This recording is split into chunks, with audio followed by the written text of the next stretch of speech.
half in the bag. Fuck movies.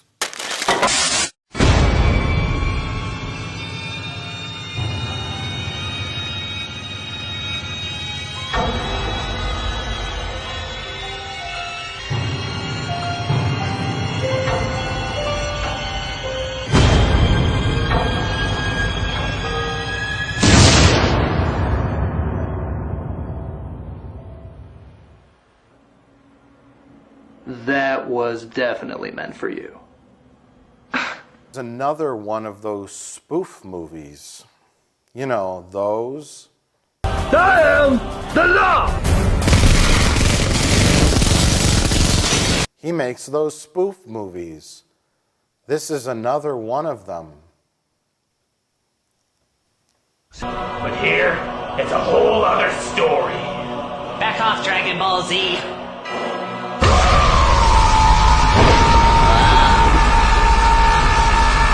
Yeah. You see the trailers and you say, oh, it's one of those. Why did we see it? I saw that there was a new spoof movie out, and I have never seen one of those spoof movies. Scary movie, disaster movie, all those spoof movies. Never seen one. Okay. So I figured, you know, let's give it a shot, and I'll see if anything in it makes me laugh. And I wanted to kill myself. Well, I have seen those other movies. I've seen other modern spoof movies. The modern age of spoof movies started with Scary Movie. Mm-hmm. That was the one that sort of has led to what this horrible plague on our nation known as spoof movies has become. And this movie is right in line with those. So I had no interest in seeing it. Not even in a, oh, we'll go see it and make fun of it. I knew exactly what it would be. We could have not seen the movie and done the exact same review that we would do if we had seen the movie. Yeah. It's exactly what you would expect from a film like this. Yeah. It's the most cheap, obvious, lowest common denominator attempts at jokes. I have invented these power-enhancing energy gloves. They increase your body strength by 1,200%. I shall demonstrate on Papa. Well, this movie is just one example of a series of films that are awful and destroying comedy, I would say. Yeah. They're awful and they're cheap to make, which is why they keep making them, because they always make money because they cost so little.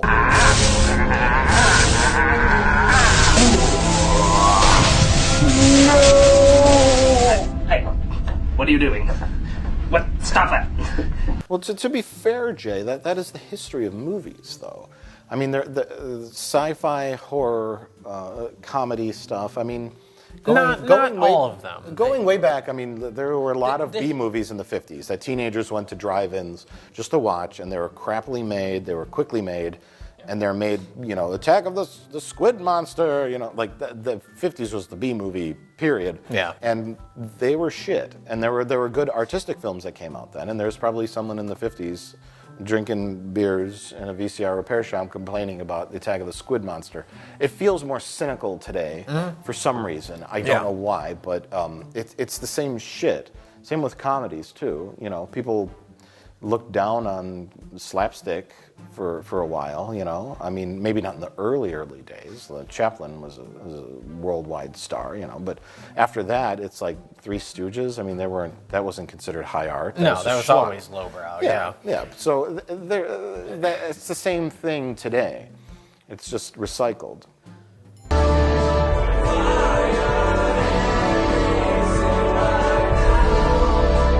There are still people making good movies. Of course, yeah. But there's this stuff, and it's teenagers and dimwits go to see it. So what would the difference be then? Why does it seem worse now than previous? Because you look at like the 80s comedies, and the big popular movies in the 80s was like, you know, the very early 80s was Porky's.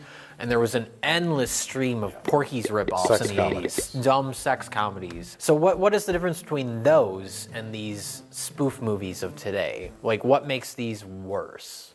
Is it like, I look back at a movie like Screwballs, I've seen that film, I'm assuming you probably have not.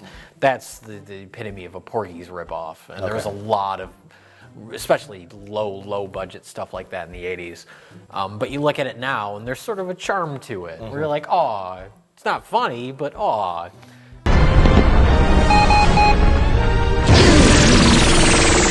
Outside of the fact that you're referencing it, there is no joke. Airplane, a very funny movie. I've never seen Airport. You know, you don't have to see it to find a movie funny. And like that, or Naked Gun, or movies like that, there is some mild characterization to the characters. There's an attempt to make you care about these people. It's really corny, but it's in there, and that's appreciated. Like Lieutenant Frank Drebin and his relationship with Priscilla Presley's character in that, or the two main characters of Airplane, where it's like, oh, they get together at the end, and it's cute and a charm in a really sort of simplistic way, but at least it's there. But it will take months of training. Long, grueling hours spent in the swamp. Well, I think it goes to your statement that references are not jokes. And I think with those older movies, like, every genre will have its appeal. Like monster movies, it's to see the monster destroy things. And action movies and horror movies, it's to see people get killed and blood. Comedy, it's to laugh and To see jokes, constructed jokes. Sex comedies, it's to see dirty jokes, to see girls in the shower and someone peeking at them in the shower, and boobies and all things like that. They have their place too. Yeah.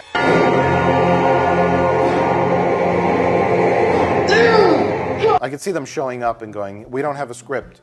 We're just fucking around, and we're going to make a whole shitload of money. Yeah. Just do something funny." I can forgive them, like, for not having enough material to work with and for just not having a good day at doing improv. But when you have a script ahead of time where you're like, I'm going to write these funny scenes, it's the complete lack of effort and the complete lack of intelligence that really sinks this movie and movies like it.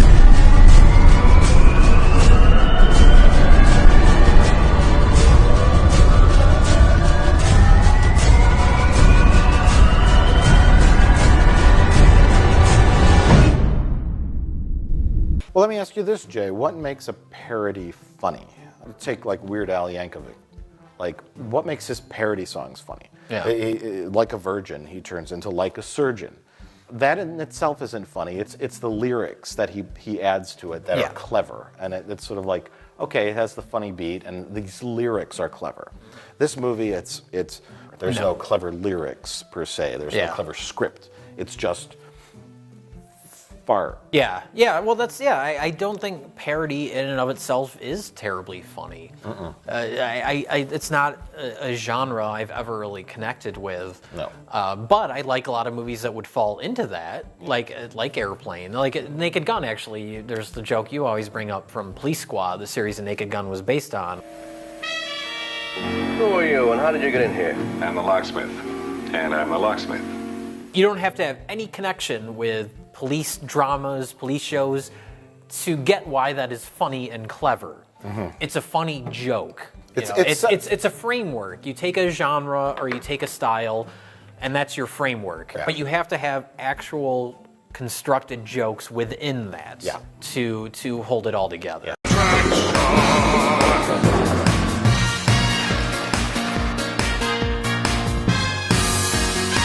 Hey, do we always have a human-sized box here?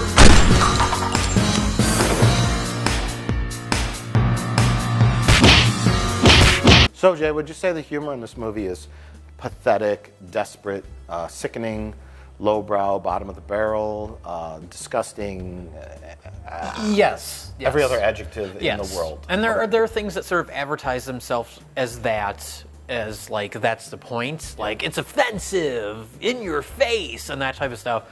But this is one where it's just really Pathetic is the best word to describe it. Yeah. Where it's feeding off of stereotypes, where the joke is not anything clever. It is, ha ha, laugh at him because he's gay. Yeah. It's not perceptions of stereotypes. It's not perception of this or that. And that's the joke. Mm-hmm. And it's so sad. Sad and pathetic is the best way to describe it, as we've said. Yeah. Movies like this, and even more so, the Aaron Seltzer, something Friedberg movies, those are the worst things I've ever seen. They're not movies. We've talked about that with like Jack and Jill, where it's like, what is the cutoff for what can be considered a movie? Mm. Those are not movies. Those are, hey, look, it's the Incredible Hulk.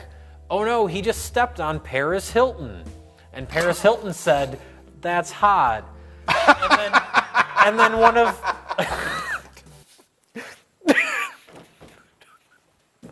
I'm not exaggerating. This is those movies. Why? What did your brain... Because I can totally picture it. I can picture that happening. Did that happen? I don't know. It probably did. That's what those movies are.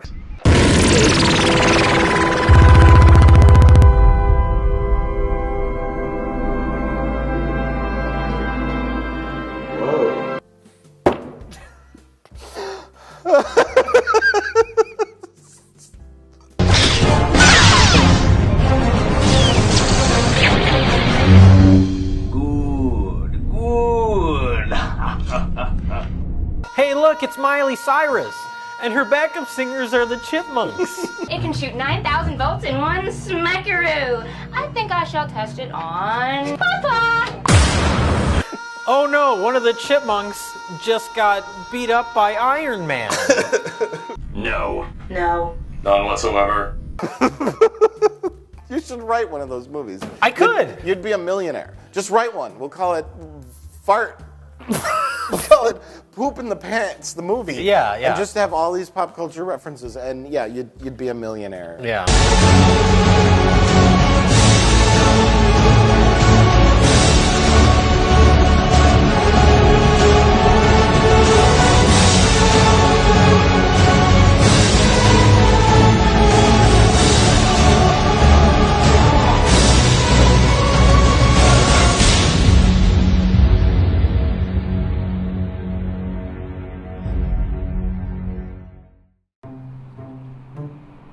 So now we're going to introduce a new segment to Half in the Bag. This is new because we've done a lot of episodes of Half in the Bag at this point. Yeah. Man. So we want to introduce a new segment called Jay and Mike Attempt to Forget Everything That They Just Saw in a Film by bludgeoning themselves in the brain. Yeah. That's the name of the segment. We have never done this segment before, so we're going to begin with a substance called styrofoam, which is significantly lighter than a brick. Yeah, but we want to start off light because who knows what... I don't know if it'll work. Okay. I don't know if direct force contact with the skull will remove memories or not. I'm not a doctor, as they say, but we're going to find out. Okay.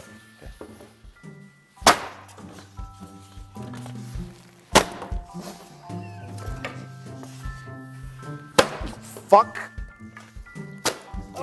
Fuck. Get it out! Get it out of your head! Fuck!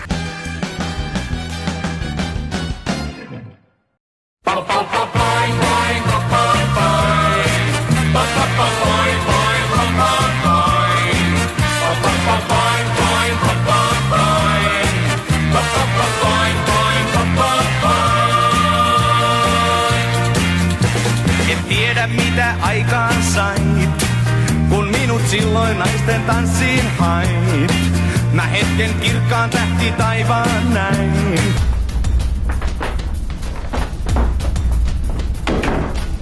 I want to sex you up, baby. NChick, Linkara, you know, there's a meeting downstairs and...